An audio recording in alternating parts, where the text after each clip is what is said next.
Hey guys, and welcome to the Alabama Saltwater Fishing Report presented by Great Days Outdoors Magazine, the first podcast to bring you the local inshore, offshore, and onshore fishing report, whether it's good, bad, or ugly. We have a great show lined up, but first, let's hear who is making the show possible this week. This week's Alabama Saltwater Fishing Report is brought to us by the Alabama Marine Resources Division. The Alabama Marine Resources Division reminds all recreational anglers who harvest gray triggerfish, greater amberjack, or red snapper that their catch must be reported through Snapper Check. This includes vessels, kayaks, and shore anglers who possess any of these reef fish. Reporting is mandatory and must be done prior to landing fish in Alabama, regardless of where the fish were caught. Anglers can report to Snapper Check online at OutdoorAlabama.com or through the official Outdoor AL app. For more information about Snapper Check or any of the 2021 fishing seasons, please visit OutdoorAlabama.com.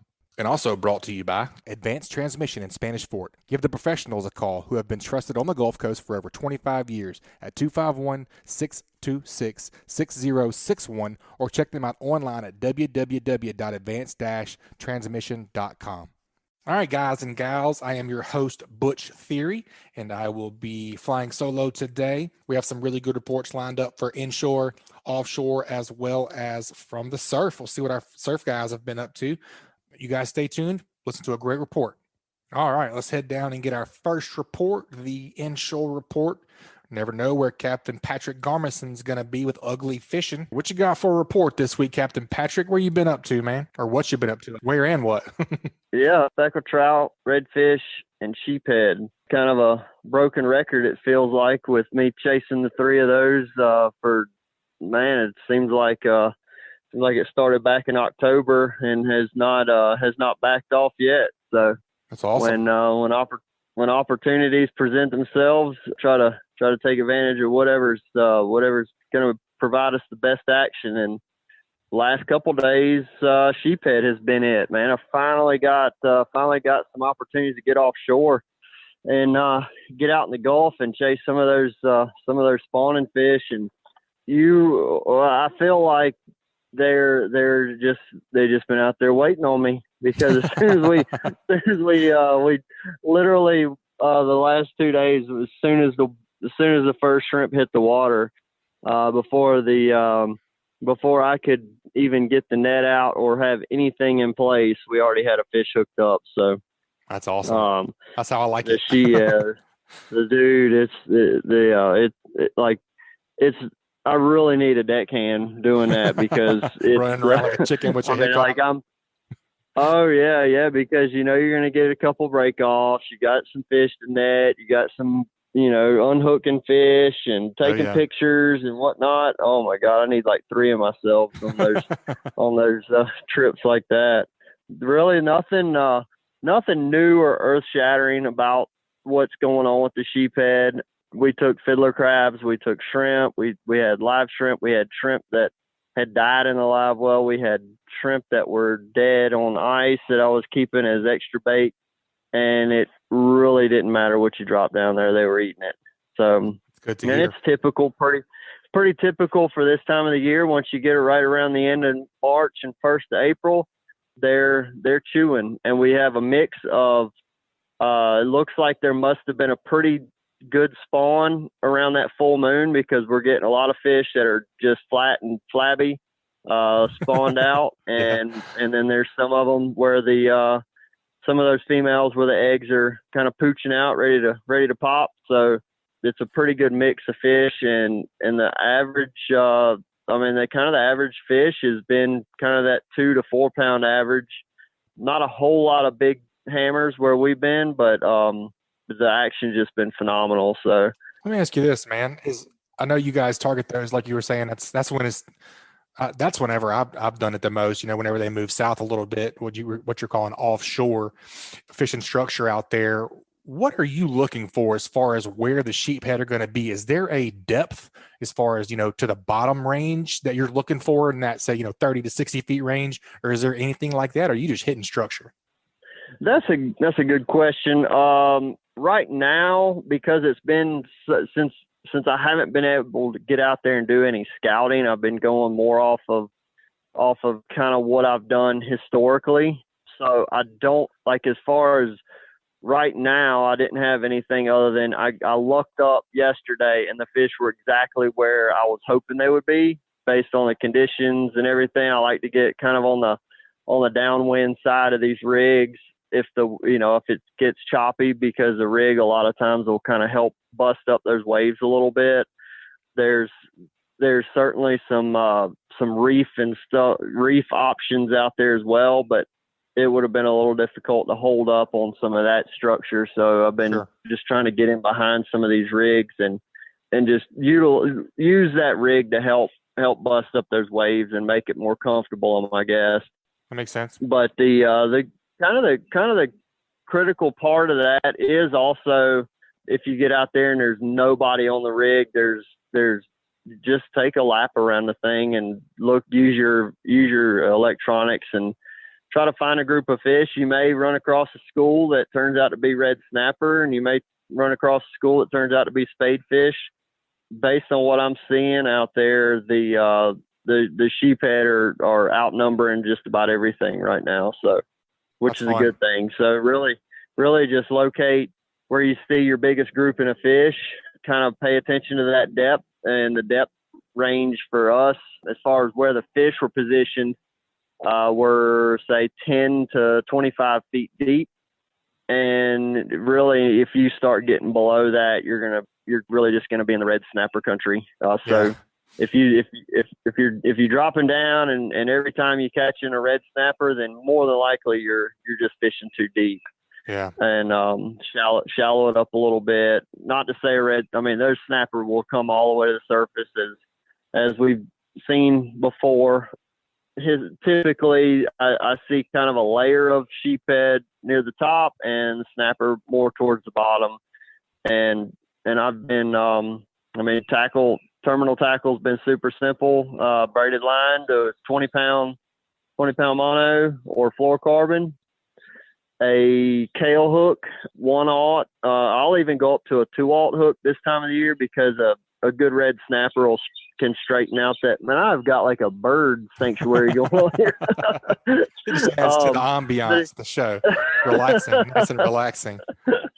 The sheephead corner with Captain Patrick Garmeson.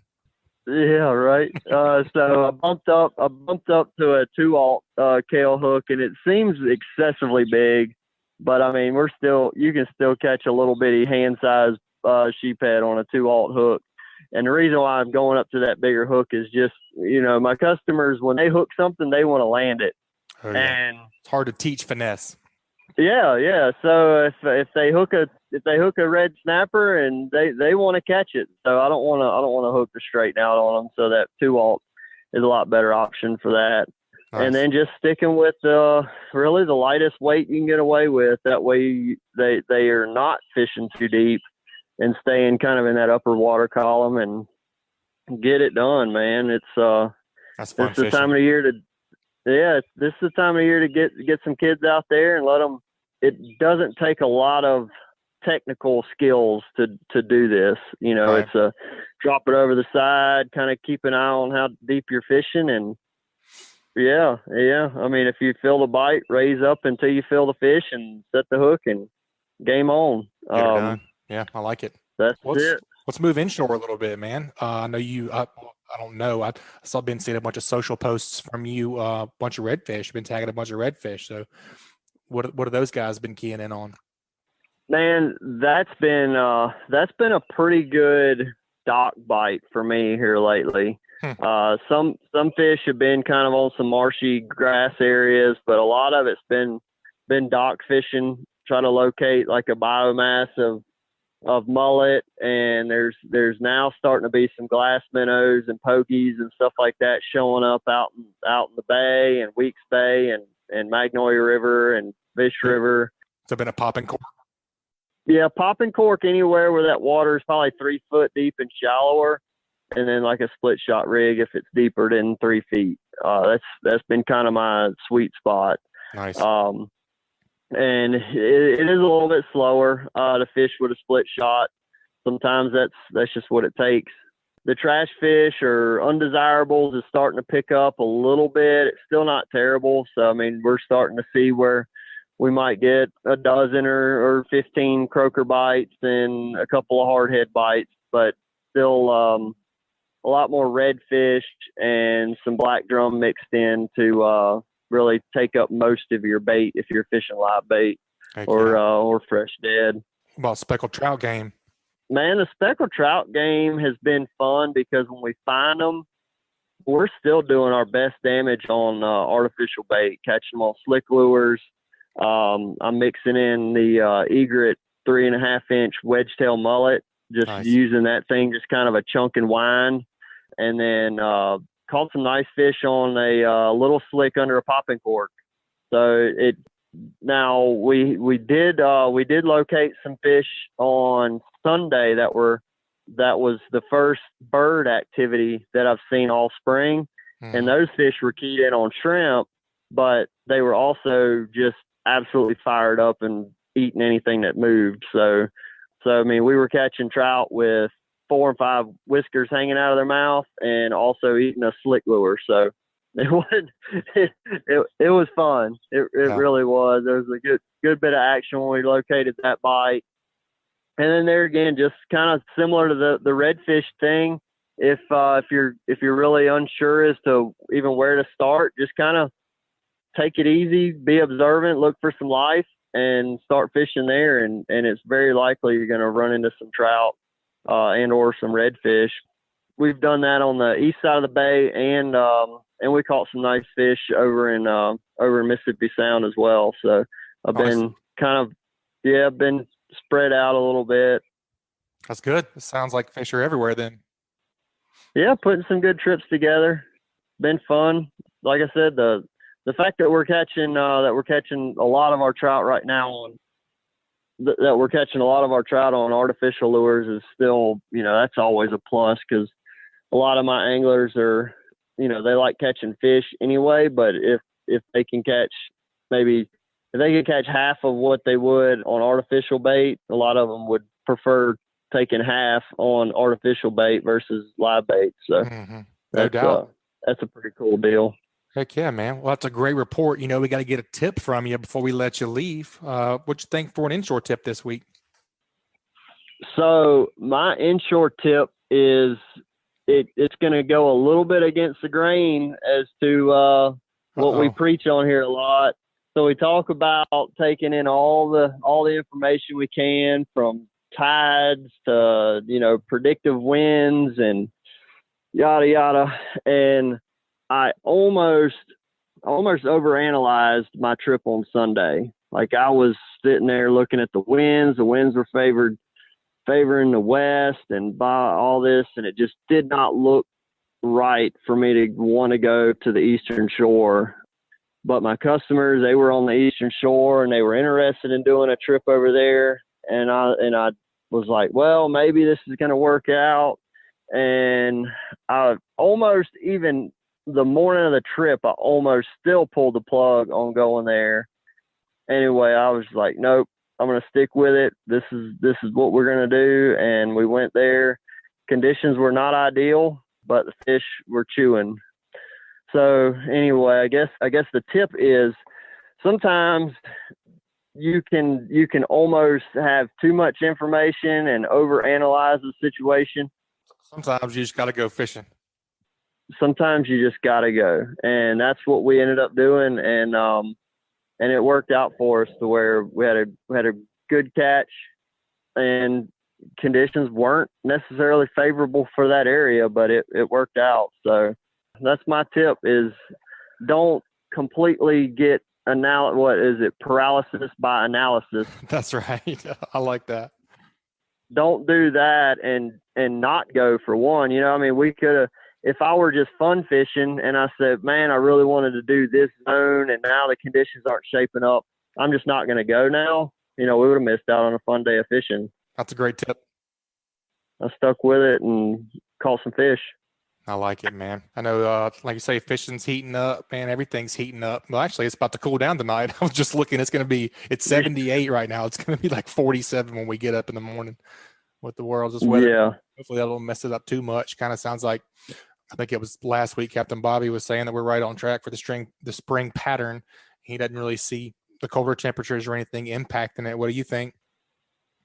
I'm tomorrow might be a bit of a chore. It's supposed to be, Could be a talking little about off. Thursday. Thursday, it's supposed to be gale force winds and a pretty significant drop in temperature.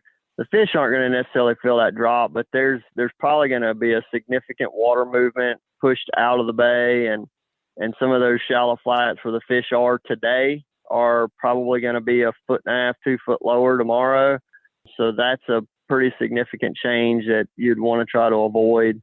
But I would venture to guess Friday, Saturday, things start just going right back into place, and it'll be fine. So good. That's my thought on it. Good deal, man. Well, folks want to get up with you and book a trip. What's the best way to get in contact with you? First and best place is go to my website, uglyfishing.com. You can go through my website, check out whatever you want to, but check the book, click the book now button. You can see my calendar. That is a live calendar. They can see what dates I'm available. And if they see something they like, go ahead and book it. But they can also call me or text me at 251-747-1554. And I'm also on pretty much every social media platform out there. But if you want to be sure to get in touch with me, go straight to the cell phone number, because that's some of those social media messengers can get lost in the shuffle. So that's my advice. Heard that, buddy. Well, always good to hear from you, and we look forward to hearing from you next time, man. Have a good rest of your week. Keep whacking them, buddy. All right. Thanks, Butch. Y'all have a good one. All right, guys, let's take a quick break and hear from one of this week's sponsors. This segment has been brought to you by Mobile Baykeeper. As fishermen, we love the outdoors, but can you imagine waking up and finding out that a coal ash spill has occurred in the Delta and consequently ruined the ability for us and our kids to fish? Toxic coal ash has already broken through an earthen dam and spilled into the Tennessee River, destroying communities, costing billions in cleanup costs, and causing untold damage to the environment and the ability to fish and hunt there. Even so, Alabama Power is still planning on leaving their unlined coal ash pit right next to Mobile River's edge. We can't afford to take chances. It's time for Alabama Power to do the right thing and prevent a coal ash disaster by moving the toxic coal ash to a modern lined landfill away from our rivers. Please join us during the public hearing on Tuesday, March 30th at 6 p.m. at the Hampton Inn in Saraland to make your voice heard. This may be our last chance for outdoorsmen to come together to protect our way of life. Advanced registration is recommended. Learn more at mobilebaykeeper.org/move-your-ash. This has been a paid advertisement and does not necessarily reflect the views of Great Days Outdoors Media. All right, guys, let's go check in with my buddy Joe Baya over at the Northwest Florida Fishing Report, and let's learn a little something about kayak fishing beyond the breakers. We have a special guest today, and I'm looking forward to that segment. What's going on, Joe? How we doing over there, bud? Man, I'm doing great. I'll tell you what. I have gotten into something that maybe I shouldn't have gotten into because it has led me down multiple rabbit holes, but I'm having so much fun with it that I really wanted. That's the first time you've ever said that to me. I wish it was. That I've gotten into something I shouldn't have gotten into. Right, that's right. Yeah. There was a few times I said that to you, seemed like it was in the early morning hours. That's right. Yep, yeah, pretty much. We'll talk about that on another show, but that's right. Man, I've started really getting into kayak fishing offshore. I had the opportunity to go out with one of our contributors, Evan Soroka, last year and just had a blast, started doing it with my brother-in-law. And man, it's almost just like, it's kind of like renewed my energy for certain types of fishing that I didn't have before, because that extra element of being in the kayak, being right there basically on the water, you're not in the water, but you're pretty dang close. And all the other factors and variables that come into it, it's just been a lot of fun. It's simple. It's inexpensive, really, when you look at it in the big picture of fishing. But man, talk about needing to really think about your gear, your safety. And kayaks are so crazy now. I mean, there's a million different options. It's kind of hard to know which to go after. I saw you got a sweet new sled, right? Absolutely. I got hooked up with the Old Town Big Water 132. It's a pedal-driven kayak, and I've been loving it. But man, like you say, there's pedal-driven kayaks, paddle-driven kayaks. There's all different kinds of propulsion out there. If you want to go with an electric motor, a trolling motor, we need some help here, is what you're saying. Spotlock. Well, yeah, how to sort it all out, and then thinking too about lots of the different stability questions. I mean, I'm a big guy. you're pretty much a very small guy. You know, you're very right. Yeah, petite. Some would say petite. Diminutive. I would say, like, I dwarf you in most areas, mentally and physically. So whatever you got to tell yourself, bro. But yeah, man, no. Today we are going right to the source, and we're talking with Alex Sherbinow with Old Town and Ocean Kayaks.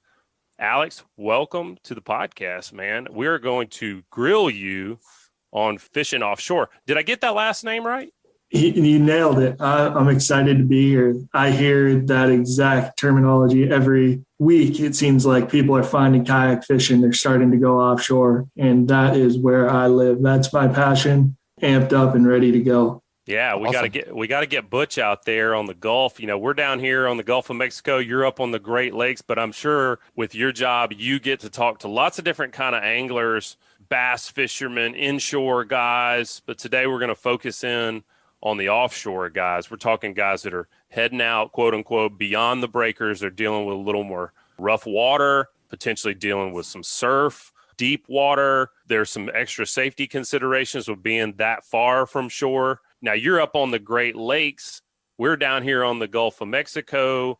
You've got guys fishing Old Town kayaks all over the country on every coast. So let's just jump right into it, man. When I was first looking at heading offshore, I think the most intimidating thing for me was the fact that I was going to be a mile, 2 miles maybe from the nearest shoreline. And I'm not the most nimble of foot. So I wanted to be sure I was fishing on a craft that was stable. Okay, first and foremost. So talk to me about hull design. When you guys are looking at kayaks that are built for these kind of conditions, what goes into designing that hull?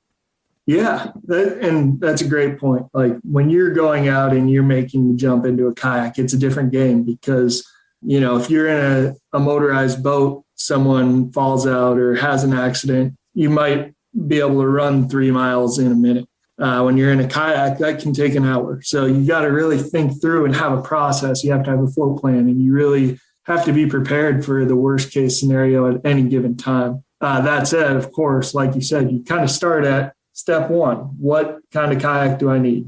Where's the stability? That's usually the first question people ask. And at Old Town, we really have 3 different hull designs. All of them are really, really great and have different areas where they shine. Usually people look at a kayak and they instantly assume, like, I want the absolute most stable kayak that I can get. And that's a great starting point, especially for someone who isn't fleet of foot and super nimble.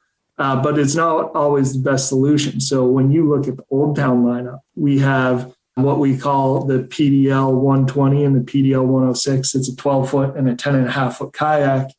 They have what we call a W-shaped hull. So if you think about a pontoon boat where you have those big flotations on each side, that's kind of how we designed that boat. It's really, really great. It's a boat that you can stand up in and walk around. It's the same platform that our motorized boats are built on. So we designed it because of that stability to hold our motorized boats. And those boats are really great for inshore. They can do some of the offshore stuff, but what you lose with those is some of the speed and agility, especially when you're surf launching. So yes, they're super stable. Like the autopilot boats that we make at Old Town, it's a motorized kayak, really great if I'm going to launch from a boat ramp. But if I'm going to go out in a surf, I probably want something that's a little faster so I can get through those breakers, so that I can kind of turn around quickly if I need to, so I can navigate and be nimble in the water. So that's where you get into the boat that you have, the big water PDL 132, and then even our Old Town Salty, which is our fastest boat in the lineup and literally designed from bow to stern to be beach launched, to get offshore and get out there quickly. So really what you're looking at is a trade-off between speed and agility, being zippy on the water, for, at the end of the day, some of those stability pieces. What you have in the big water is really a super popular boat because it's the happy medium there. Super stable platform. It's a tri-hull design, so it cuts the water a little more, but it still has the rocker to support a bigger guy out on the water. And then, like I said, the Salty is a little less stable, but man, if you've never been in that boat, is it fast and is it ever fun to beach launch? So that's kind of like 10-second run through of boat design. What makes the Salty so fast, Alex? Yeah, so the Salty was originally part of the Ocean Kayak lineup. It was something we pulled over to the Sportsman line when we launched it in spring of 2020. And that boat, it's just got more rocker to it. If you visually looked at it, the bow of it really has some lip to it. So it's able to kind of cut through those waves. If you're surf launching and when those waves are rolling at you, it's going to keep that bow up. So you're not going to be pushing water. It's literally just gliding through it. But with that, it's not as wide as some of the other boats. So again, you get some of that rock, but you can also turn on a dime. And it's just incredible for those situations. You're talking about the tri-hull design on the big water. Is that what is the Salty use that same tri-hull design? No. So the Salty, it has its own hull design. The tri-hull design is a little bit beefier, a little bit wider. It's still a very, very fast design, just not quite as fast as the Old Town Salty would be. I mean, regardless, both of those designs are really, really great for surf launching. The Salty comes in at a little bit of a lower price point. So that's a really, really great option for someone who's just getting into surf launching kayaks and just really trying to fuel that passion for getting out past the breakers. So, Alex, I mean, one of the things that I know is going to happen to me probably fairly soon is that I'm going to go for a swim. It hasn't happened yet, but I'm preparing myself for that day, but also trying to minimize the amount of times that happens. It never happens. If it didn't happen, is what you're saying. But in thinking about which craft was right for me, I mean, when I hear you say that Salty is built for the surf and it cuts through the water and it's fast, I'm like, well, I want the sports car. But I'm 6'5", 250.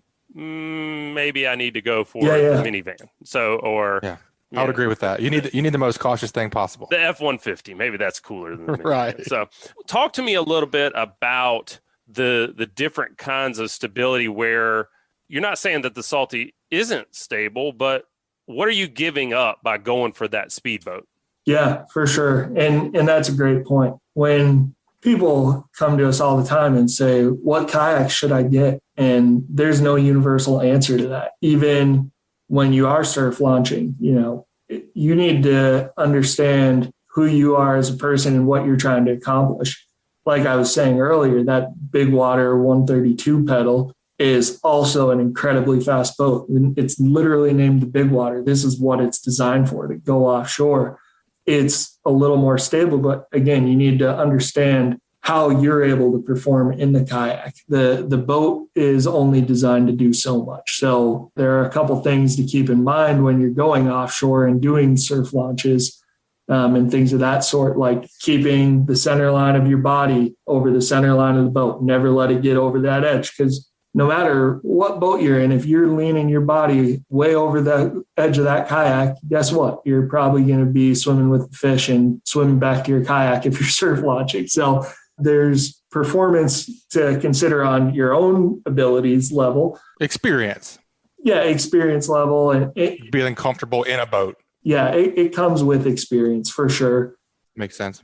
That big water boat, that's probably in the last year been one of our most popular boats because it really does it all. It can go inshore, it can go offshore, it can surf launch, it can hold a ton of gear. And that's another consideration when you're doing these offshore fishing adventures. That's exactly what it is an adventure. That's what I was saying in the beginning of the show is it really takes what sometimes we take for granted. And, we get used to being on a big boat and having all the amenities, you kind of take the adventure out of the fishing to some respect. Well, you get on a kayak and you go a couple miles under your own power, man, it really adds back in that excitement if you're missing that.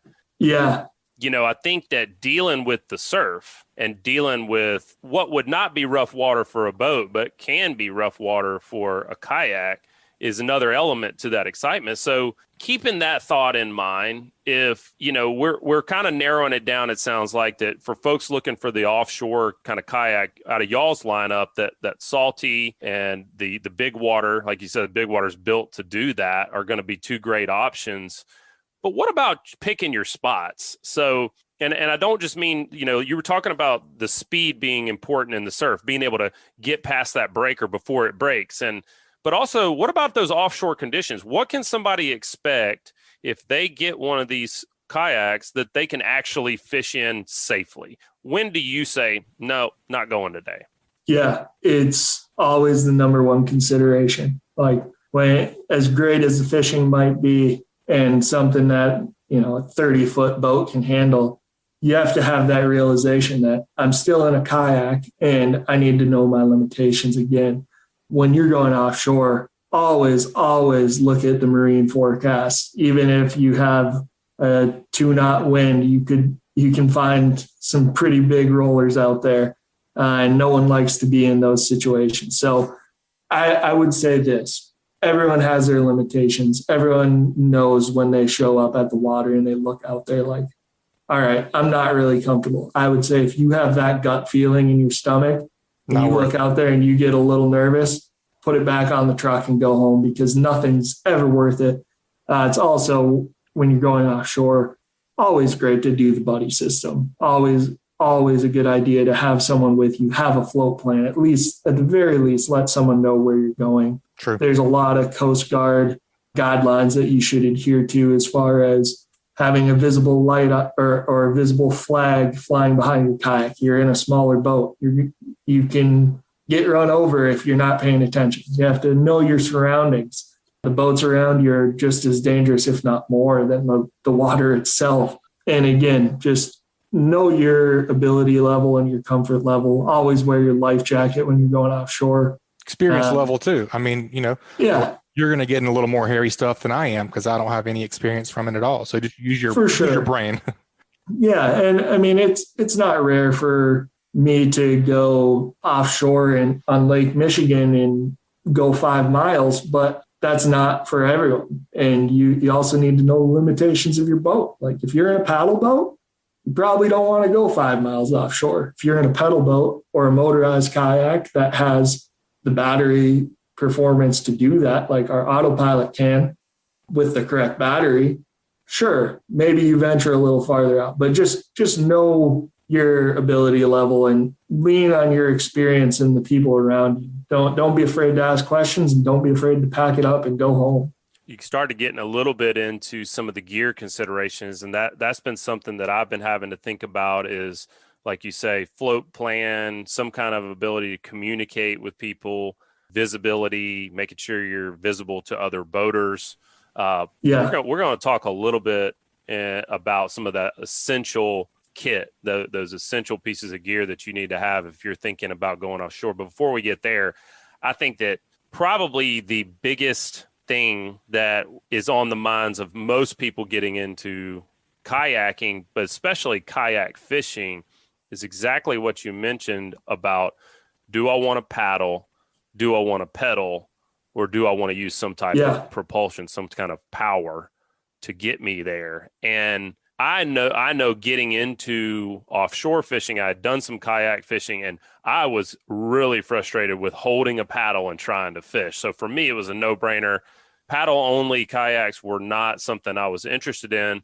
And I ended up going with the PDL, the pedal version. And I love it because it gives me that hands-free fishing ability when I'm out there. It makes the day much more enjoyable. We're doing a lot of reef fishing, and being able to have that instant reverse and forward and kind of hold up on these spots is great.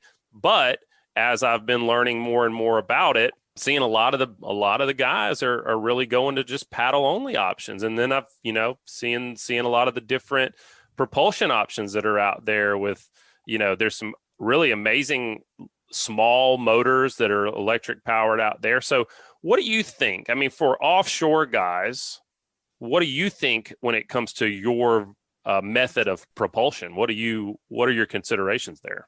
My number one consideration is where I'm going to launch from and what I'm going to do for the day. if I'm just hanging out in some of the coastal areas within a mile, I think that some of the paddle options are really, really great. I don't get too tired paddling around if I'm just kind of floating over some nearshore reefs or getting into skinny water where I'm not going to have the space to deploy a drive.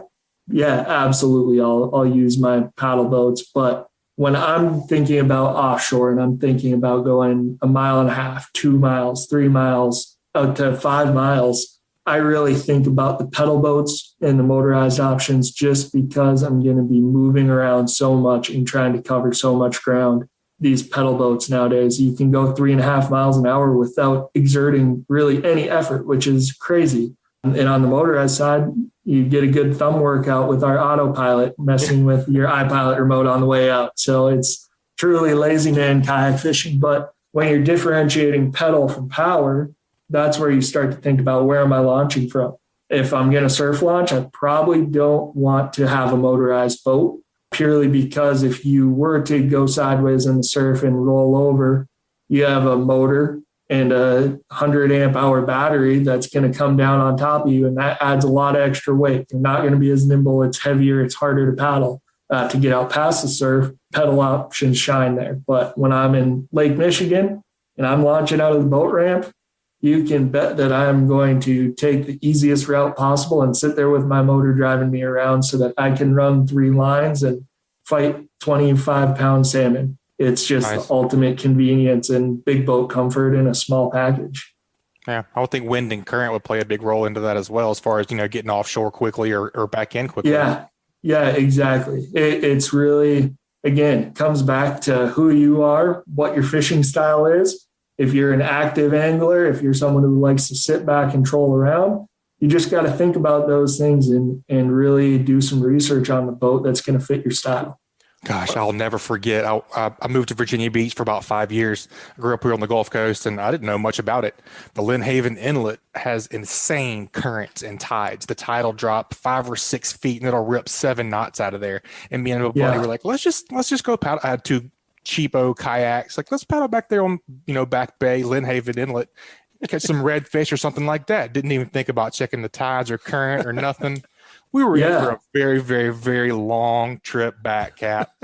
Tide started coming in, and we were way back there. I'm pretty sure we walked about half of the way, dragging our kayaks on the bank. We were very, very upset fishermen. Yeah.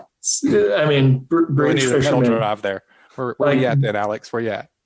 Guys, the guys who are bridge fishing, they're dealing with ripping current under those bridges. And if you're in a paddle kayak, you're probably not going to drop an anchor 50 feet down. So those paddle kayaks and the motorized options are just undefeated in those situations. They're truly, truly incredible. And it also gives you the ability to be hands-free, so you can actually fish and not pick up your paddle every 2 seconds. Yeah. And I mean, you think about being able to hold up. I mean, it's just amazing how far the technology's come. Because now you've got the spot lock capability where you want to sit right here on this coordinate and fish out of your kayak. You've got the ability to do that. Like you said, if you're a more active angler, you really want to, get out there. And one of the reasons I enjoy kayaking is I get some cheap exercise that, I don't have to quote unquote exercise to get.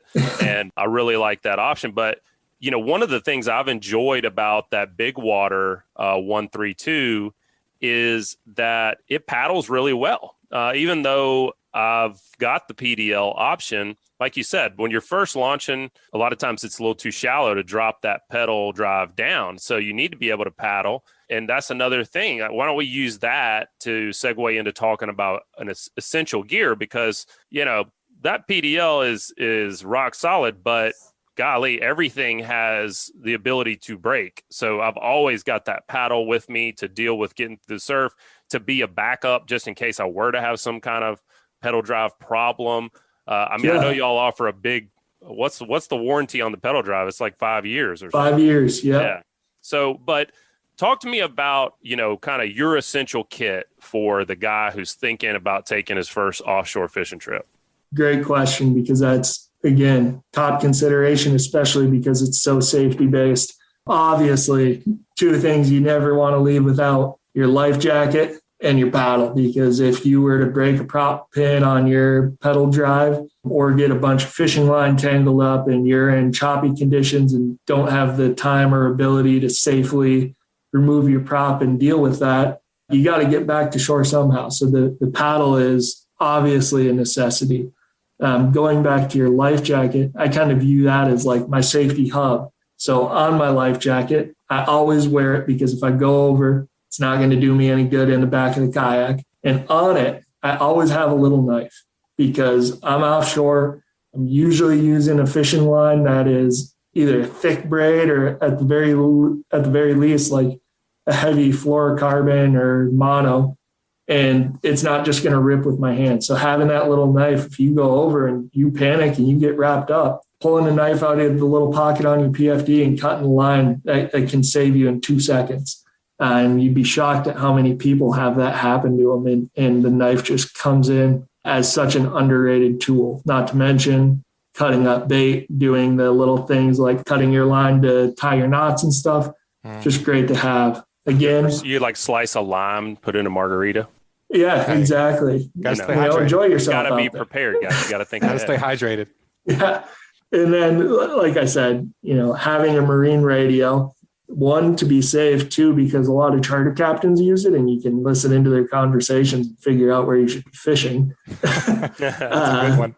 Cheap trick there. That's a good reason. Yeah. Yeah. And then the visible flag on the back, must have. I know multiple people, including myself, who have either been hit or had very close calls with boats because boats are 3 miles offshore. They don't think that there's going to be a kayak floating around out there. Right. They got to set on autopilot. They're headed in, drinking their water. They're just running their track home, and things can get really scary really quick. So you got to try to help yourself as much as you can. Have an air horn or a whistle, something to catch people's attention so that they can see the flag behind you. Must-haves. And then, good old tackle crate, a fishing pole, and some pliers to let your hooks loose out of that fish's mouth. That's all I really need with me. I pack a lot more just because that's who I am. But if I had to, I could get out there with one pole, one tackle box, and in those essential gear.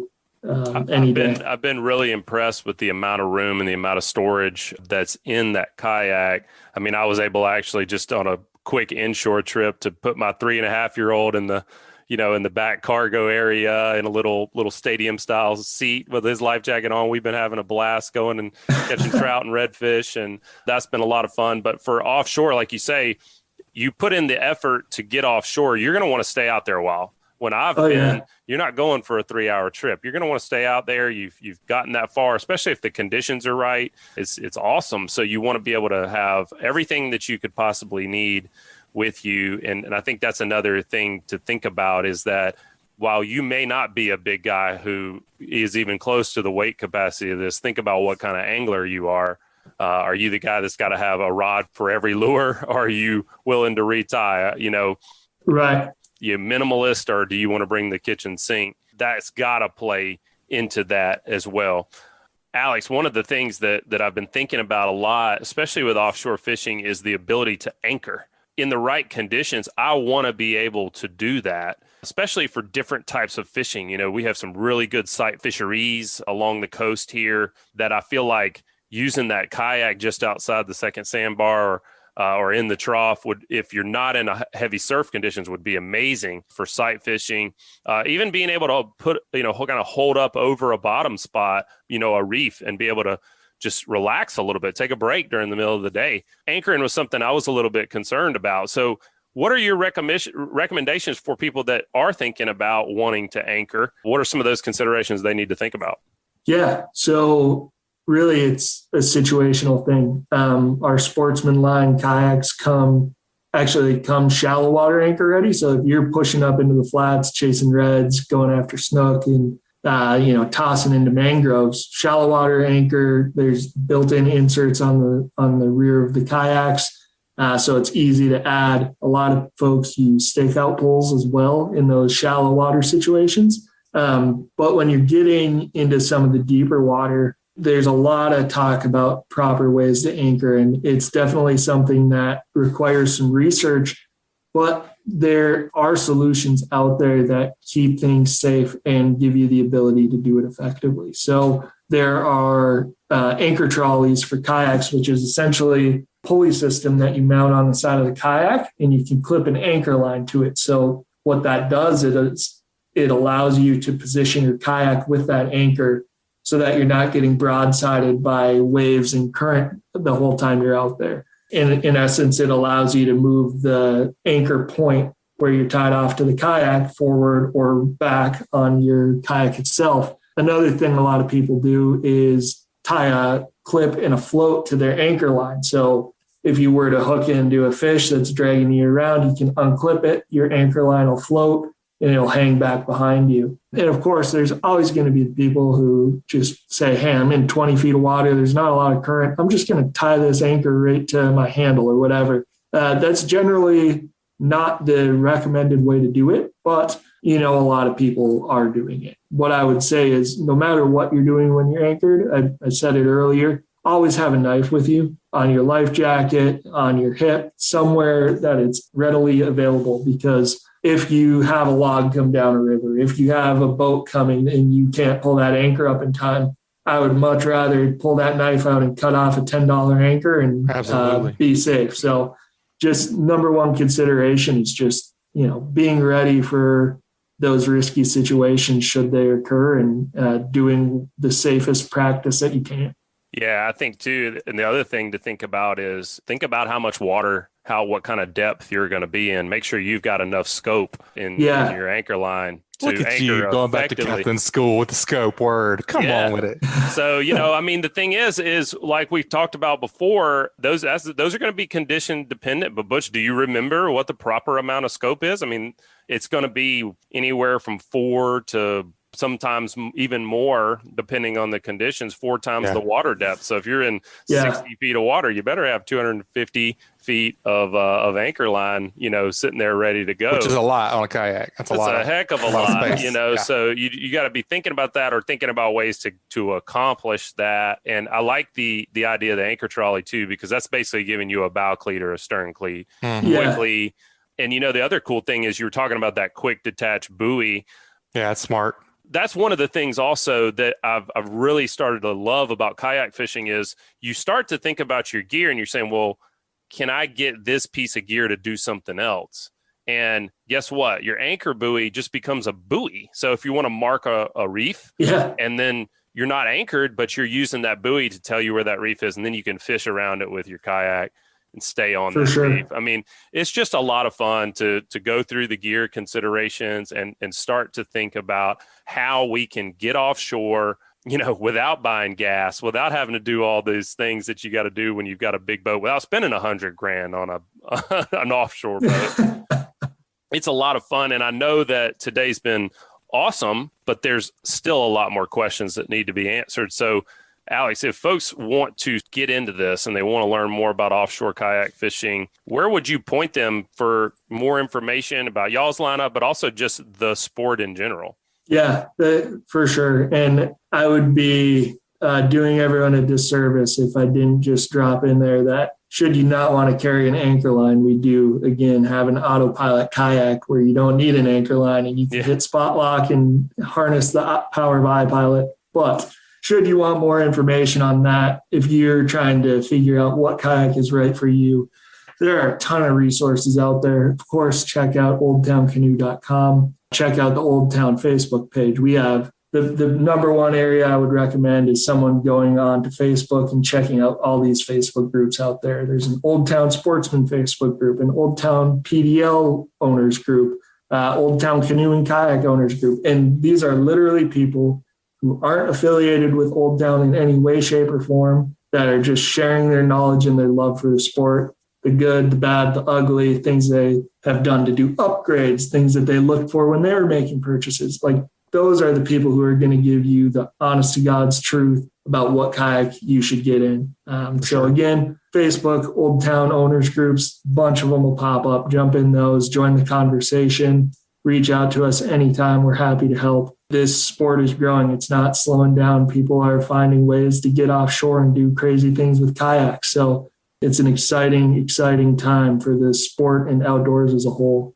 Well, Alex, man, it's been a pleasure, and thanks for sharing your knowledge about the sport with us and hopefully getting folks on the right track if they're considering doing this. We're going to look forward to bringing you back on talking about another aspect of kayak fishing soon. But until that, we got to get to the fishing report, man, so we got to kick you out of here. We appreciate you joining us. Yeah, appreciate it, fellas. Thanks, Alex. All right, Joe, that's some pretty cool stuff learning about all those kayaks, man. I know the kayak industry has been absolutely exploding, especially around here. I mean, they're everywhere, and it's a very viable way to get out on the water rather inexpensively, and you can get on some fish, man. I don't mean you in general because you can't catch anything, but some people, right, it's a good option for some people. But one could. Right, for sure. It's an option. Yes. What we got next, Cap? Man, let's take it offshore. We're talking about offshore fishing kayaks, but let's go a little bit further offshore. Who are we talking to this week? Man, let's head on down to see what Captain Adam Peeples is doing. One-shot charters out of Destin. How we doing today, Captain Adam? I'm doing great. How are you guys doing? So you guys had a banner trip yesterday. You should have some sword stakes on deck, Cap. That's right. Yeah, no, we did. We got 3 bites and caught 3 fish. I'm batting 1,000 for the year so far.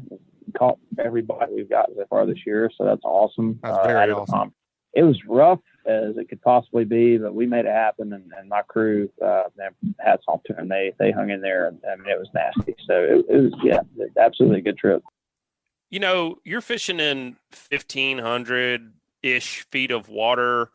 When it's rough, I have always caught more fish I'm not talking about like crazy rough, but like rough enough that you could still fish. I've always caught more fish, but I'm talking about fish we're catching up on the surface. Do you think it makes any difference with swordfish? I mean, can't have that much effect when you're fishing that deep.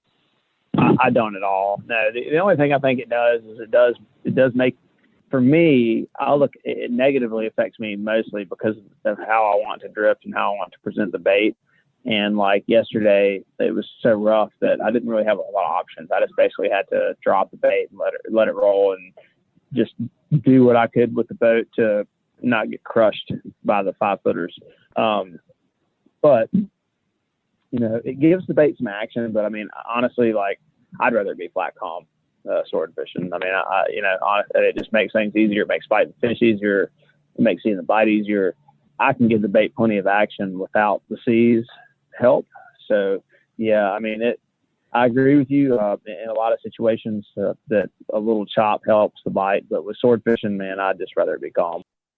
Let's go into a little bit on setting up that drift. That is something that is very intimidating for me to think about trying to fish 1,500 feet below my boat. And, you made it look easy when I fished with you. So talk a little bit about the variables and some of your mindset when you're trying to set up on a drift. Well, I mean, it's no different than holding up on a bottom fishing spot and fishing bottom lines. It's the same deal. It's just on a bigger scale. Ultimately, obviously I have an area that I want to drift going into a drift. If I pull up over a spot, put the motors in neutral, I have an idea of which way the boat's going to want to go. But that doesn't always coincide with the direction the bait's going to want to drift with and what the current's doing down deep. Your deep water current's what's going to affect the bait and your weight down there and how it pulls against you and how it scopes up. So the first drift is always a kind of a tester to see which way everything's going to want to shake out, but ultimately, you're trying to really keep your bait at I would not scientifically, but I'm just guessing a 15 to 30 degree angle. You don't want to be straight up and down on it because then your bait's just sitting there stagnant.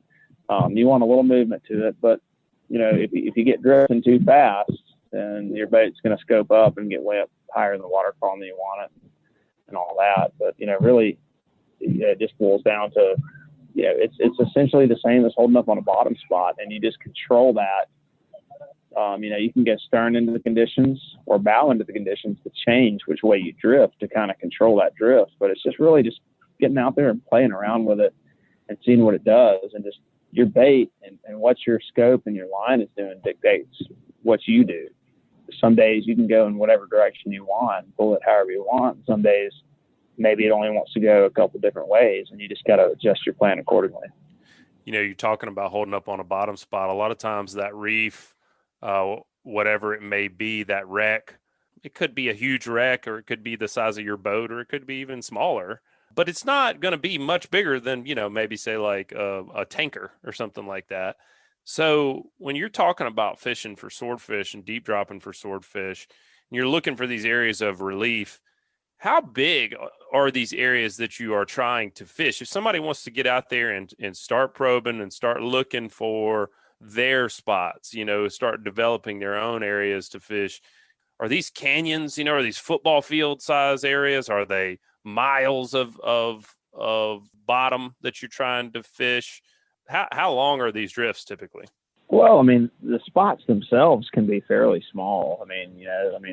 Ledges, a 5-foot ledge that runs for a couple hundred yards could be a great spot, but the fish could be anywhere within a half mile of that. It just depends on the current and where the bait's holding on the spot. You've ever seen bait holding on a near shore spot? It could be right on top of the structure, or it could be a couple hundred yards off to one side of it. It's the same principle. It's fishing is fishing. So, it's kind of the same deal.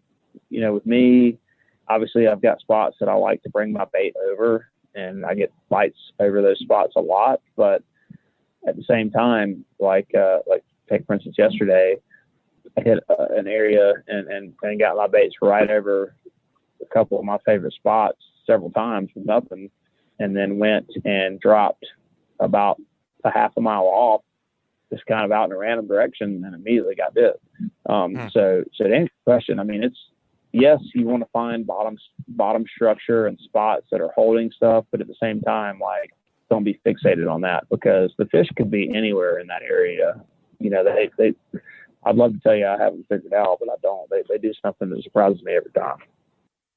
Talking about swordfish, and that seems to be something that you've really got dialed in, and something that is viable really any time. But the last time we had you on, we were discussing some of that good looking water back when we had you on with Tom Hilton, some of that good looking water that we had over around the fads, and looked like we had some decent temperature breaks in there. Have you had a chance to look at the sea surface temperature charts and some of the different chlorophyll and altimetry? How does the water look there south of Destin right now? We've had a pretty tumultuous weather pattern here the last couple of weeks. Well, I can tell you from seeing it firsthand, it's absolutely gorgeous. Beautiful blue water, good bit of scattered grass, nothing formed up right now. The areas we fished were right around 71 degrees of water, all the way inshore to the edge was about 70. I would have loved to have gone to the fads, or even just pulled some lures inshore of us around the 131 or nipple, but it was so rough yesterday and we were literally just committed to sword fishing, and that was what we were doing. Just really making a move, and trying something else just wasn't really feasible. So it's looking really good. I am going to go do some wahoo fishing on Friday, and I'm looking forward to it. And we're going to do that in close because it's going to be rough, and I expect we'll do well. It's everywhere from the edge all the way offshore. It's looking excellent. It's nice. All right, Captain Adam, you mentioned those fads a minute ago. I know they dropped 4 more kind of over our way a little bit, over towards the west from the 4 existing ones. I know they've been catching some fish on those initial 4. I guess they dropped those other 4 kind of maybe a couple of months ago now.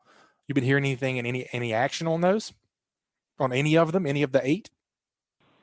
I have, yeah.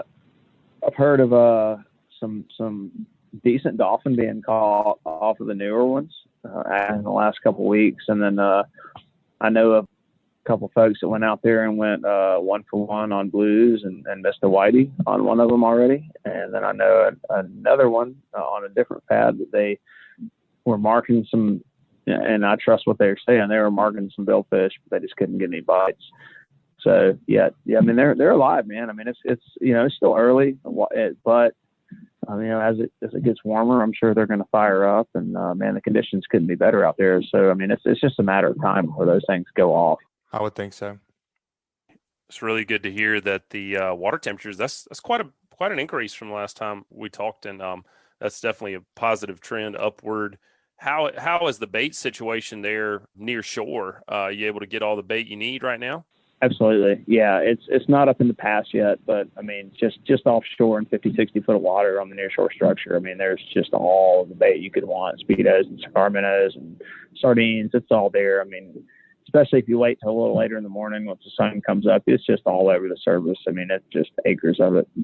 Nice. Let's talk a little bit about bait fishing for a second, because that's one of those things that can really make or break a day. I know we've had a lot of trial and error when it comes to the type of sabikis, especially when we're talking about threadfin herring, cigar minnows, Spanish sardines.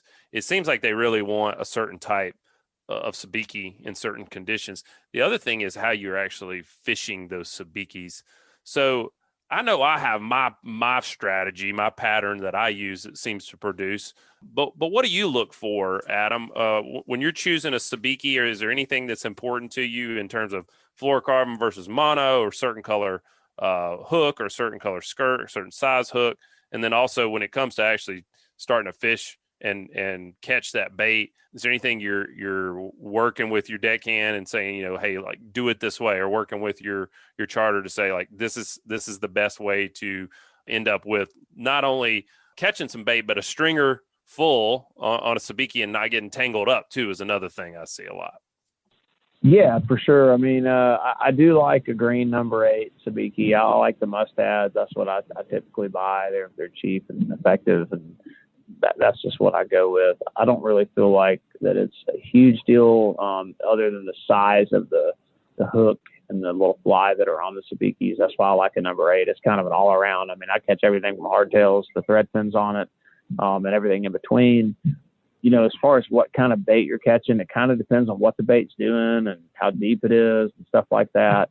One of the big mistakes I see is people are jigging way too hard, making huge, really fast jigs that are, super hard. I mean, those things have soft mouths. So if you're just snatching the crap out of it, even if you get a bite, a lot of times you're going to rip them off. So a little softer jigs. I mean, I like a lot of action on it, but just a little softer jigs, kind of like you're jigging a bucktail on the bottom, like 6 inches off the bottom, just trying to bump it. Just get it moving. That's all it really needs to do, is just flutter up and down in the water to get the bite. As far as there's different situations. I mean, sometimes you're trying to catch threadfin herring, and those schools of herring move around really quickly, and you have to pull up on them, and you almost have to cast in them, and it's better just to kind of really jig it more, quicker and across the surface to get the bite, versus, if you're sitting on top of a school of cigar minnows that are in 30 feet of water, you just want to drop it on the bottom and bump it. It's just really a case-by-case basis and adjusting to whatever it takes to get the bite. The biggest thing is, like, if you're sitting over a big wad of bait, if you're in 30 feet of water and the bait's just stacked up underneath you, problem that I try to correct with my customers catching bait is, they just want to drop it down, and the fish will eat it on the drop. And when they eat it on the drop and they're not paying attention, as soon as the fish is hooked, he's trying to swim circles, and then you get a huge tangle of sabiki, and you just cutting sabikis and retying sabikis. It's just really paying attention to your line and watch. It's just one of those sixth senses when it comes to fishing. It's just kind of watching what's going on. I mean, bait fishing is no different than any other fishing. You have to pay attention and watch what's going on with your line. And if you're in 40 feet of water and it takes 8 seconds to hit the bottom, and with a 2-ounce lead with a sabiki, and you drop it down for 4 seconds and it stops going down, it's probably because you got a bite. So it's just one of those things. Once you do it a couple times, you figure it out. I think too, like you're saying, if you can get on top of that school, if you're on top of the fish, vast majority of the time you are going to get bit on the way down. I think most people aren't thinking about that, but those fish are feeding into the current. They're feeding on things that are drifting by in the current, and you're going to get bit on the way down. That's when that line goes slack. They're swimming upwards with it. You better be ready to flip it over. Otherwise, like you say, you're going to end up with that tangle. And more often than not too, if you're getting bit on the way down, you're getting bit by multiple fish. And that's a real quick mess to be made. And I don't know, it's almost like you said, it can kind of lull you to sleep, but you do got to pay close attention. The other thing I think I see people doing a lot, it makes a huge difference, at least in my experience, is they're handling their bait. They're getting that sabiki in the boat and they're touching the bait. I mean, we always tried to never touch the bait. Are you religious about that, or do you have kind of a rule on the boat, so to speak, with really trying to keep from handling the bait that much? Absolutely. Yeah. So we kind of get a bait factory going. And so I put people in charge of sabikiying the bait, and then I put somebody in charge of netting the bait. I'm always the one that dehooks the bait. So what I do is I dehook it, whether it's in a 5-gallon bucket or right on the deck, just depending on how fast we're catching bait. It's well known, hey, don't touch the bait with your hands, scoop it with the net, put it straight in the live well. The deck's always wet. Before we start catching bait, I hose the deck down. So I don't mind dehooking them and letting them flop on the deck a little bit, and then netting them with a wet net and putting them in the live well. That works well. But yeah, it's absolutely don't touch your bait with your hands. Don't put your hands in the live well. Golly, I've had people put sunscreen on and they want to rinse their hands off in a live well and get the sunscreen off. That's the quickest way to kill your bait you'll ever have.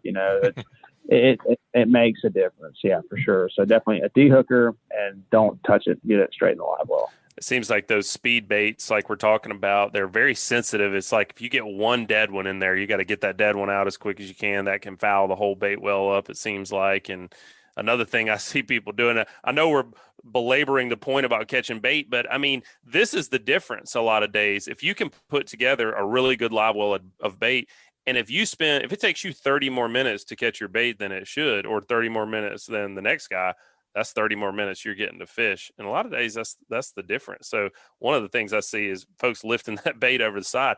Grab that lead. They're always trying to grab the fish or swing the stuff around. If you just grab your lead, it makes it really easy for the guy to dehook. Make sure you got that dehooker. Speaking of that kind of bait and in that kind of area, what's going on with the king mackerel? Are we starting to see some of those fish start to show up? You guys been doing any of that near shore fishery? I know you're running more than one boat. So what's happening closer to shore?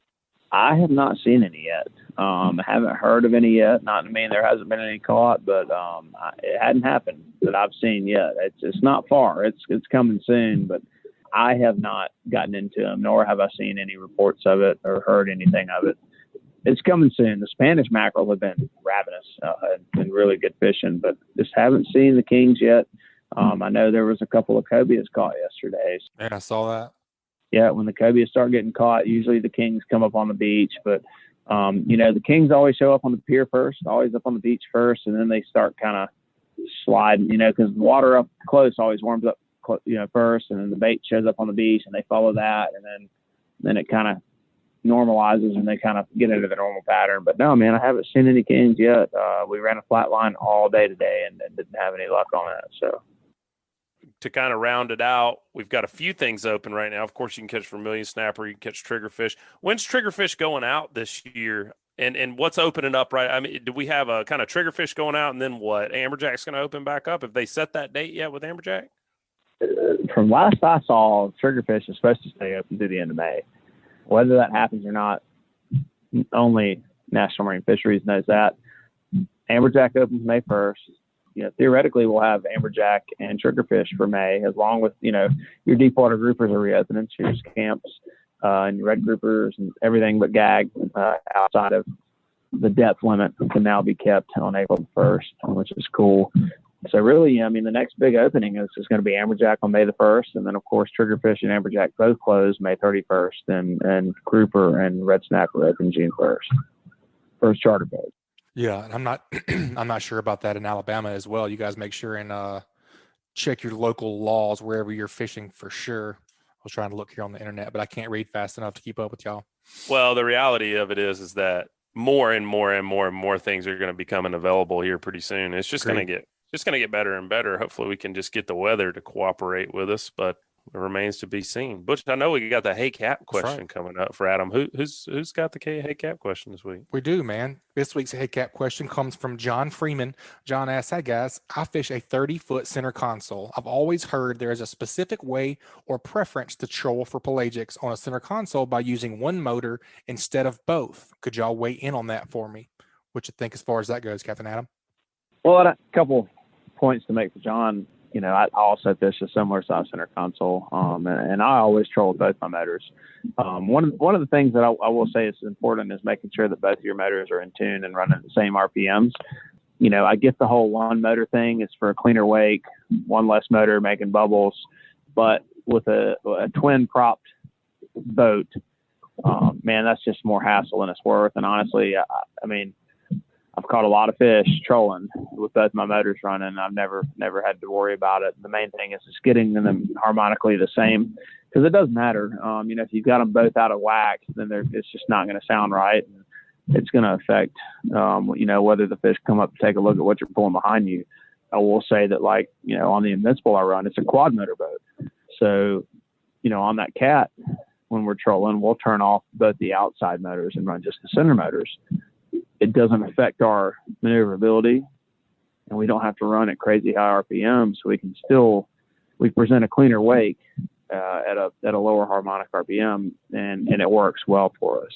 But on a twin motor boat, 30-foot center console, you're going to want to find, the key is finding the right speed for the conditions and making sure your motors are both in tune and doing the same. Because the bottom line with a twin motor center console, especially any kind of sea state, to run 7 to 8 knots, which is ideal trolling speed on one motor, you're going to have to be up there around 2019, 2000, even more RPMs, which is louder. You're basically negating the whole point of running one motor by doing that, in my opinion. So I would say run both of them, find that magic spot. Like on my boat, depending on the conditions, it's 1400 to 1600 RPMs. Find that magic spot and stick with it and get your motors both synced up, and you'll have no problem. Butch, I know for years, there are definitely boats that raise fish better than other boats. There's no doubt in my mind. I don't know why. I don't know what maybe the fish just. And I don't know if that translates into outboard motors, because I know it has a lot to do with, like your motor mounts down in your engine room and things like that. The rhombo nimbus cycle and right. Well, it's physics. Obviously. Coriolis effect. Yeah. It's got a lot of things in there. Distance to the equator. Pretty much. A lot of things going on. But in all seriousness, Adam, have you ever noticed that in outboard boats with outboard, boats with outboard engines? Or have you ever found a center console that seemed to raise fish better than another, or a center console that just didn't?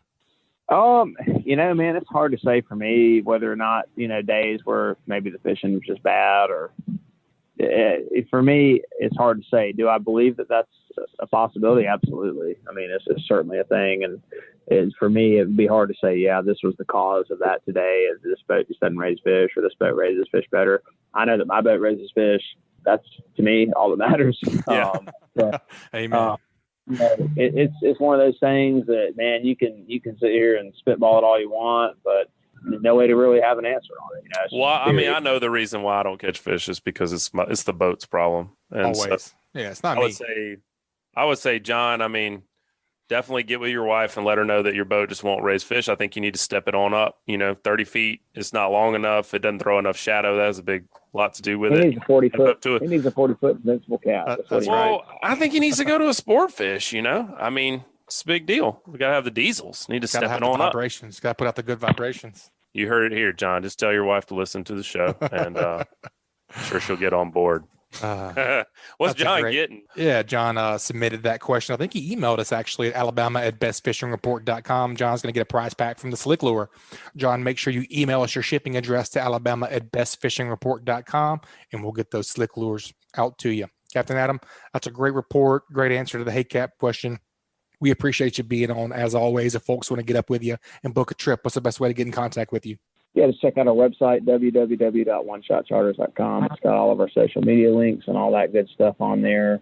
And, just give me a call if you got any questions. Happy to talk to anybody anytime. Awesome, buddy. Again, we appreciate you being on. We look forward to talking with you next time. All right. Yeah, how you doing? All right, Joe. Always good to hear from the old swordfish guru down there at One Shot Charters. I like old Captain Adam. I do too. And I like getting on here and talking with you. It's good to catch up and just remind you who the superior fisherman is. So it's been good today. Right, Captain Adam. Thank you for the reminder. I appreciate that. All right, buddy. I'm gonna get on over here and wrap up the rest of my report. Go see what Vecsey is doing. Maybe you can tell me a kayak story. All right, man. Y'all have a good one. Talk to you soon. All right, buddy. Man, that's an awesome segment. You guys check out our great sponsor while we take a break. That segment was brought to us by Bucks Island. They have new pontoon boats, bass boats, bow riders, and aluminum boats for sale. They provide boat service on all kinds of boats, even if they weren't purchased from Bucks. Visit them at 4500 Highway 77 in Southside, Alabama, or give them a call at 256-442-2588. All right, guys, let's head on down to our last report. Of course, definitely not least.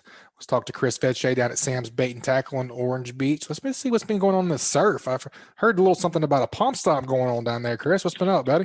I don't know if I'd say a little pump stomp. It's been I've been some heavy hitters coming in already. Man, it's been a crazy. We always have good participation with it, but this year has been incredible. We have, as of right now, we have over 170 anglers in the pump stomp. Yeah, it's a lot of people have entered this year, and we have already weighed, like this week. We're on, Saturday, Sunday, Monday, Tuesday.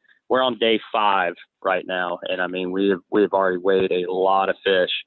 Saw some good ones too. On Saturday, some very good ones. I don't want to spill the beans just yet. I usually post a leaderboard on Saturday on our Facebook page, on the Pump Stomp Facebook page, and on my personal stuff. But we've had some pretty heavy hitters. I mean, you're gonna have to put in some time. That's just all there is to it. And the thing about it every year is, whether somebody brings in some big fish first week or not, there's no such thing as unbeatable. It's amazing the size of the fish that come in late, a lot of time especially. And we're coming in, we've got, this full moon is moving through. We figure we have a light spawn on the full moon in March.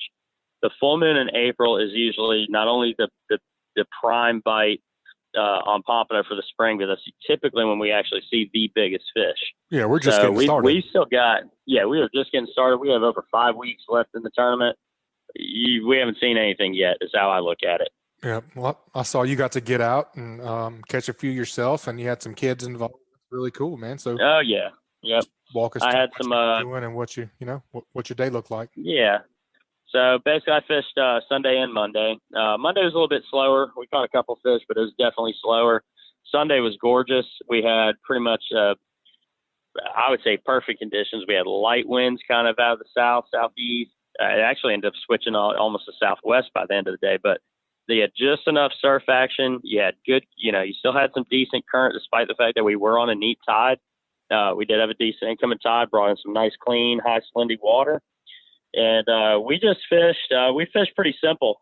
We had different baits on us, but pretty much everything both days were caught on either Fishbites or small pieces of shrimp. Yeah, I tried fishing some other things. Tried throwing the jig a little bit too. I think it's still a little early, but I would definitely encourage anybody while they're pompano fishing to throw a jig. In between your bites, you never know when you're going to pick that fish up, getting that reaction strike from an artificial versus baits that are just set out in the trough. So for sure. But we fished a pretty heavy rip a little bit back to east on Perdido Key, and I think that made the difference. The dune grass is starting to pile up in some of these near shore troughs, and you got to find some little high current area like that where it's blowing that grass out and not letting it settle on the bottom. If you fish just a basic straight trough that doesn't have a lot of current going, once that grass gets in there, I mean, it can be very difficult to fish. That's a great point, man. And I see a bunch of people posting all over social media, grass is terrible today. What are some, like you just said, obviously high current areas is a great way to avoid that. Is there anything else you can do to avoid that grass? Honestly, not really. Finding those pockets just something where you got to deal with. Yeah, it's something you have to deal with. And you find those areas where you can either visibly see the current, or when your rigs hit the bottom, when you see them kind of slowly skipping along, those kind of areas usually push the grass out and don't let it settle real heavily. So you always want to find those kinds of spots. But there are days when it just gets so bad that I don't want to say don't fish, but it gets tough. I mean, hard to combat. Yep, and those are the days where I end up, instead of setting rigs, I just throw jigs, and I don't let them contact the bottom. I keep them mid-water. A lot of people are under the impression with pompano and jigs that your jig needs to hit the bottom.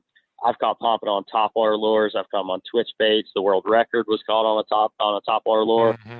Pompano are still a jack. You know what I mean? So that's right. They do jack things, and they are reaction strike, fish, and they feed by sight a lot. So having that jig bouncing through the upper, mid to upper column, something nice and bright, we catch plenty of pompano doing that, and then I don't get caught up on the grass nearly as bad. That makes sense, man. Any Spanish mackerel showing up in the surf? I know.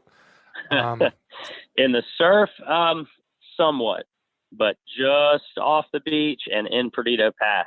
If you want to catch Spanish mackerel right now, come down to Perdido Pass, fish off the wall, fish off the rock jetties, or, obviously on a boat, get into the pass. You can drift, you can slow troll. the other day it was extremely rough, and a lot of the charter boats that were going to head offshore for the day, so they could, I mean, it was very rough. And so a couple of them, you know, you have these clients that are wanting to catch fish. They don't want to go back to the dock. You know, you throw them out a couple options, and some of the charter boats just spend a couple hours trolling through the pass, you know, just trolling in the pass, pulling lines in close, and they absolutely wore the Spanish out. That was a good day to get out there with the light tackle. About a few days that if you want to catch them on the fly rod have been, you know, really productive. You got birds diving in there, but that incoming tide in the morning, there are so many Spanish mackerel in Perdido Pass right now. There's definitely things to do when those conditions get bad. There's still fish to be caught. Oh yeah, you got to pivot sometimes. Talking about those Spanish mackerel, walk us through what you're throwing whenever you're throwing from land in the pass, and then what those guys are using whenever they're trolling for those Spanish. The trolling part is easy because we have, you know, Spanish mackerel are Spanish mackerel. I'd like to say that over years and decades, whatever pressure they've gotten smarter, they really have not. Thank God. That's a good thing, right? You know, you can't beat just a number one planer in a small, like the size 0 or whatever Clark spoons. I like to fish mine on a heavy mono leader, not wire. Keep it close behind the planer. Don't make a big long leader behind that planer. I use about 5 feet of, say, 50, 60 pound monofilament. Tie that Clark spoon on, set them in real close to where they're right below your prop wash, and just pull them about 3 to 4 miles an hour. It's very, very simple. On the surface further back, I'll usually put 1 or 2 of the little mackerel trees that Clark spoon makes. And there's some other brands that make them too, but I really like the Clark spoon brand. But same thing, put that one, you know, fishing, you know, just a few miles an hour, put it on the top out back, put your planer lines, you know, in real tight, 40, 50 feet under your prop wash, and you can definitely catch mackerel. Casting for them is a little different, especially if you're on land. You know, if you're out on a boat, you can get by with all kinds of different stuff because you got a big position advantage. If you're stuck on foot and those mackerel out a little further in particular, or they're feeding on really small stuff, your options on what you throw at them can be a little more limited.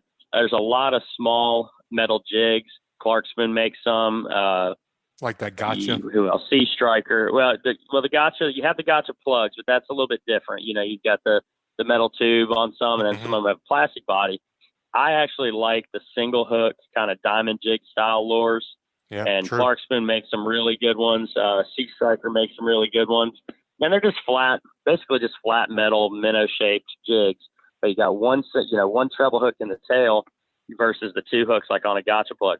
Both of them work. Both of them cast a long ways. Yeah. You know, the main thing is you're trying to get as small of an offering and as heavy as it can be. Sling that thing a mile and just burn it back.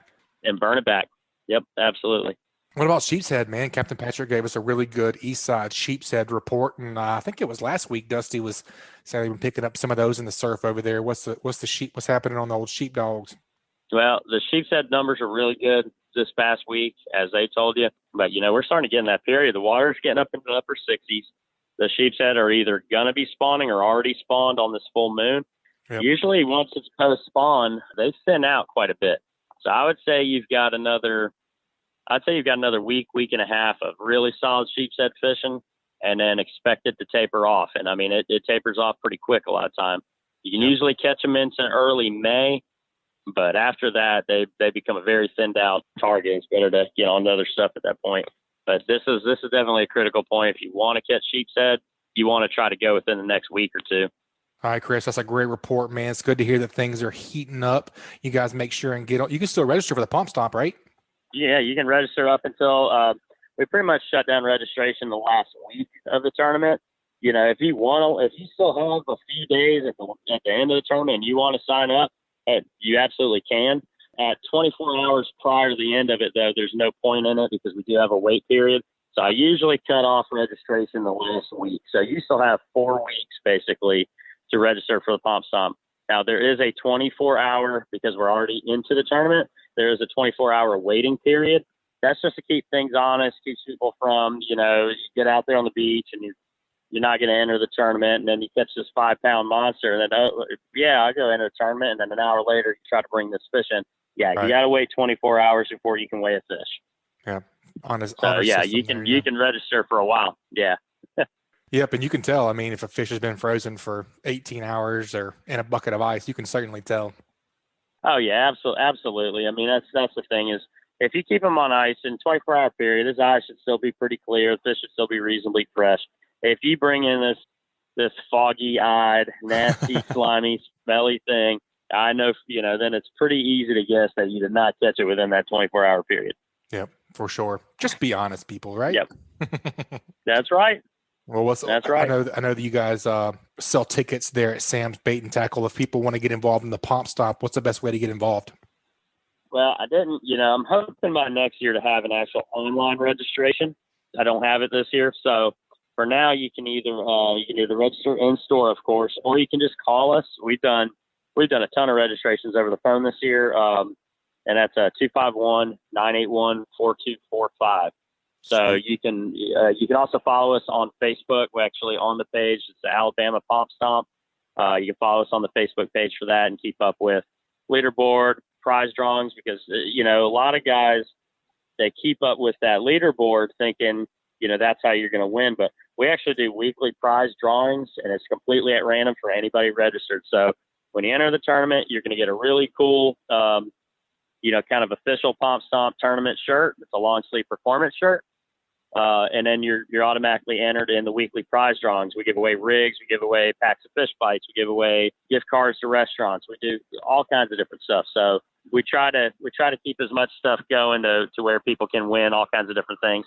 Oh yeah, that's worth the $25 right there just to be in the raffle. Absolutely, that shirt is worth $25. And that shirt's sweet. Yep, I've seen them. They look good. Well, that's a great report, man. We're not going to let you get out of here without that tip. What'd you think for a surf fishing report tip this week? Man, there's probably a lot of different things. For surf fishing this time of year, and as we're transitioning, we're getting closer into summer. One thing that's become more and more and more abundant, it seems like, is bluefish. Then there's been a lot of small sharks. I wouldn't say it's a major tip necessarily, but one thing that's helped over the last, couple of days fishing on the beach, make sure you make plenty of rigs ahead of time. Don't go out there with 2 or 3 rigs, because you're either going to end up re-rigging or you're not going to have enough tackle. Go ahead and make up a dozen rigs or so ahead of time. Make them, like right now, I'm making mine on 20 pound. That 20 pound with a Kaler or circle hook will usually keep you from losing too many hooks. As long as you keep some of those hooks on hand, you'll be all right. We only lost a couple of rigs the other day to bluefish, but it's good to make plenty of rigs ahead of time. Don't go out there with just a couple. One thing that happens here in the store, I'm not trying to sound like a salesman here, but I'll have guys that are going fit. Well, I mean, they'll go fishing. They'll ask me where their rigs are. They'll want me to show them which rigs, I would use, and then they'll buy one rig. And Keep in mind, they don't have these, a lot of them from out of town, stuff like that. They don't have more leader material. They don't have more hooks. Right. They're going out to that beach with that one rig. So make sure you have at least a couple extra rigs on hand, because it's that time of year where if you don't, you're going to get out there and a chance of losing a hook or losing one of your rigs, it happens. It's just part of it. So make sure you have plenty of tackle. That's a great tip. That's really about it. Yep. That's a great tip, man. How do you, whenever you pre-make those rigs, how do you store them to be able to transport them well? And that way, to get to the beach and there not be a big conglomerate of mono and hooks. What's the best way to transport those? I mean, I'm pretty cheap of a fisherman. I just get the little, get a box of sandwich bags. You can get them sandwich bags cheap, put a rig or 2 in each one of them, and that's it. Obviously you can go to, I don't know if it's Depot, get a little bit better bags, or you can put them in a worm binder like you might use, in a bass tackle box. But I just get a bunch of sandwich bags, and that's it. It's easy storage. And when you need a new one, you just pull one out of the side pocket of your bag and add it to it. Yep, I like that, man. On the charter boat, we used to use blocks of styrofoam, and just hook a hook in the styrofoam, and then, we were fishing those 2 hook rigs like a chicken rig, and then hook the hooks together. Hook one in the styrofoam, kind of wrap it around, and hook the hooks together. Then you can just put on endless that way. Every now and again, that ended in a disaster sometimes, but for the most part, it was pretty straight. Yeah, my offshore rigs, I wrap around a pool noodle. Yep. I take a pool noodle, cut it into 1-foot sections. The reason I don't do that surf fishing is being on the beach and everything else. It's definitely a pool noodle at some point is definitely going to get wet. Somebody's going to touch it with their salty hands, and now the chance of all my hooks getting rusted and everything are that much worse. So I try to keep every rig separate. Yep, that's a great point, man. All right, Chris, man, we always really, really appreciate the report and appreciate you taking care of our listeners over there at Sam's Bait and Tackle. I hear stories all the time of our listeners coming in there and picking you guys' brain and getting the first class tackle that you guys sell. So if folks want to come in there and pick your brain and get the latest thing that Sam's is getting out the door, what's the best way to visit you? Best way is, always, of course, come by. We're at 27122 Canal Road in Orange Beach, about a mile on the left past Doc Seafood. You can also give us a call, of course, at 251-981-4245. Call us whenever we're open 5 a.m. to 9 p.m. every day until Memorial Day, and then we'll actually be up until 10 o'clock. But you can call, it's either me or Dusty or Mark or in the shop pretty much. One of us is here at all times pretty much. So, if you have a question, there's no question too dumb, no question too complicated. Give us a call. That's right, man. We appreciate you guys contributing and giving us all the good information for our listeners, man. We look forward to hearing from you next time, buddy. Have a good rest of your day. We'll talk to you soon. Yes, sir. Thank you for having me. Awesome. That's another great segment, and this week's segment was brought to us by SunSouth. When it's time to tackle projects on your property, come see us at SunSouth. We offer John Deere equipment ready to tackle any project that comes your way. From moving and mulching to planting and picking, our team at SunSouth will help you find the equipment to meet your needs. And right now at SunSouth, get 0% financing on select John Deere equipment. Plus, receive additional bonus cash on qualifying trade-in equipment. Come see us at SunSouth. Equipment for those that do. Some restrictions apply. See dealer for details. Expires April 30th, 2021. All right, guys, we got to do What Did You Learn before we get out of here today. Man, I know I sound like a broken record, but as always, I learned a ton. I learned a ton about kayaks. I learned a ton about offshore kayaks, the hulls that those guys are using over at Old Town. Some really, really cool products that they have for our kayak anglers. The technology is just getting insane with those things. It's a really, really, really cool way to get on the water. And I think that lady anglers like the kayak a lot. I know my wife loves to kayak. So does Joe's. It's a good way to get a kid involved in fishing as well. You're kind of doing an activity within an activity, keeping them busy. Might want to give them the paddle, the paddle kayak and stay close, obviously. But it's just a good thing to get, kids in the outdoors, and kids like kayaks. I learned a ton from Captain Patrick as well. Always learn a lot from him. That Kale hook, how they've kind of transitioned from circle and J hooks into the Kale hook, because it kind of gets the best of both worlds.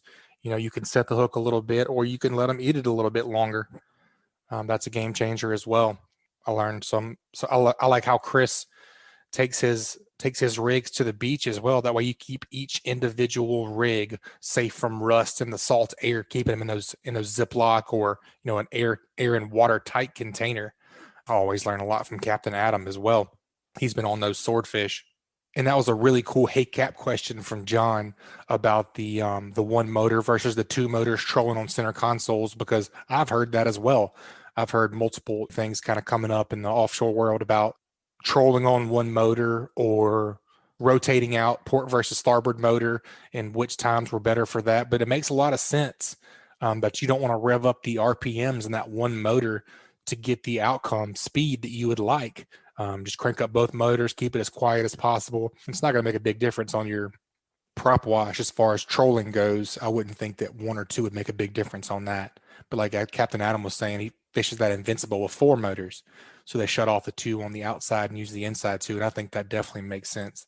John, we appreciate the question. And this week's What'd You Learn sponsor was Test Calibration. Is your diesel engine showing signs of low pressure or excessive engine smoke? If so, you may be in need of a repair to your diesel fuel injection system. Test Calibration has been selling and servicing diesel turbochargers and fuel injection systems since 1976 and are up to date with all the latest diesel technology. No matter if you're running a diesel in your boat, tractor, or truck, Test Calibration can help you. Contact them at 800-822-0057 or visit them online at testcalibratondieselandturbo.com. And also brought to you by Daycool Heating and Air. As the saying goes, if you don't like the weather in South Alabama, wait 10 minutes because it's going to change. But one of the things that is very predictable is the pricing at Daycool Heating and Air. They offer flat rate pricing and they don't charge for after hours calls. Let's face it, your HVAC always seems to act up whenever you need it the most. Don't get stuck between a rock and a hot place. Daycool offers flat $45 service calls, $59 tune-ups, and they offer free estimates on equipment replacement. The pros at Daycool have been servicing Mobile and Baldwin counties for over a decade. Contact them at 251-633-5121 or check them out online at www.daycoolair.com or on the Daycool Heating and Air mobile app. They are license number AL07028. All right, folks, that's going to wrap it up this week. You guys, please subscribe, rate, and review wherever you listen to podcasts. If you'd like us to email you the podcast each week, just text the word fishing to 314-665-1767. Again, just text the word fishing to 314-665-1767 to subscribe to our email list, and we'll send you the new show each week. You guys keep whacking them. We'll talk to y'all next week. This week's Alabama Saltwater Fishing Report was brought to you by the Flora Bama Fishing Rodeo, the annual fishing tournament held at Flora Bama Old River Grill. The fishing rodeo focuses on bringing families together for a fun weekend of fishing on the Gulf Coast. This event is June 11th and 12th, 2021. And also brought to you by KillerDock. KillerDock uses marine-grade aluminum to make fabulous fish cleaning tables and stunning canopies that will keep us out of the sun. KillerDock combines durability, function, and design to uniquely upgrade your entire dock experience. Visit KillerDock.com to see more. Also brought to you by Coastal Conservation Association of Alabama. Check them out at ccaalabama.org. And also brought to you by Hilton's Offshore Charts, bringing you the highest quality online satellite fishing chart since 2004. Your source for sea temps, altimetry, currents, and watercolor at hiltonsoffshore.com. This week's Saltwater Fishing Report is brought to you by Angelo Depaola, the Coastal Connection with eXp Realty, your boating and beach property specialist. Check me out on Facebook at Angelo Depaola Realtor, the Coastal Connection, or call me direct at 850-287-3440. And also brought to you by Foster Contracting, Fortified Roofing Pros. Enjoy less stress knowing you have reduced your risk for damage with Foster Contracting. Check them out at fortifiedroofingpros.com or call them at 251-447-2978. And also brought to you by Fishbites. Check out the full line of scented saltwater and freshwater baits as well as tackle at fishbites.com. This week's Alabama Saltwater Fishing Report was brought to you by me, Joe Baya, and National Land Realty. If I can help you in any way with the purchase or sale of land in Alabama or Florida, whether it's timberland, farmland, recreational land like hunting land, or even agricultural land or ranch land like horse farm, drop me a message at jbaya@nationalland.com. That's JBAYA@nationalland.com.